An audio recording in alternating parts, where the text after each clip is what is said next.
દીવમાં સરકારી શાળાઓમાં વિદ્યાર્થીઓના અભ્યાસનો સમય બદલવા માટે કલેક્ટર સાહેબને લેખિતમાં રજૂઆત.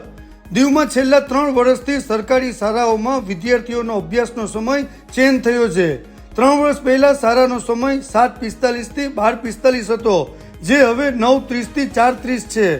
9:30 થી 4:30નો સમય બદલવા માટે જે તે સમયે વિદ્યાર્થીઓએ વિરોધ દર્શાવેલ. પ્રશાસને વિદ્યાર્થીઓની વાત, તેની સમસ્યા, તેમની રજૂઆત સાંભળી, પરંતુ પ્રશાસને આ વિદ્યાર્થીઓની વાત નકારી કાઢી અને પોતાનો જ કક્કો ખડો કરી અને 9:30 થી 4:30નો જ સમય રાખ્યો. અમુક વાલીઓએ પોતાના બાળકોને બીજી ખાનગી શાળામાં એડમિશન કરાવ્યું, પરંતુ જે વાલીઓની આર્થિક પરિસ્થિતિ નબળી હતી તેમણે ફરજિયાત સરકારી શાળામાં જ રાખ્યા. આ 3 વર્ષમાં શિક્ષણ વિભાગને કોઈ સારું એવું પરિણામ નથી મળ્યું, પરંતુ વિદ્યાર્થીઓને મોટું નુકસાન થયું છે.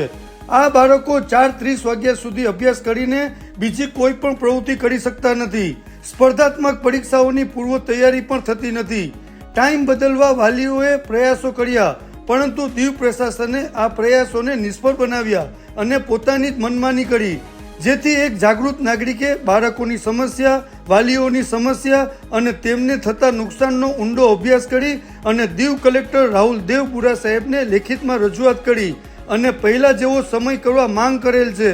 અને વધુમાં ખાનગી શાળાઓનો સમય પણ સવારના 7:30નો જ છે. આ રજૂઆત સંઘ પ્રદેશના લોકપ્રિય પ્રશાસક પ્રફુલ્લ પટેલ સાહેબ સાંભળી અને બાળકોના હિત માટે નિર્ણય લેશે તેવી વાલીઓને અપેક્ષા છે.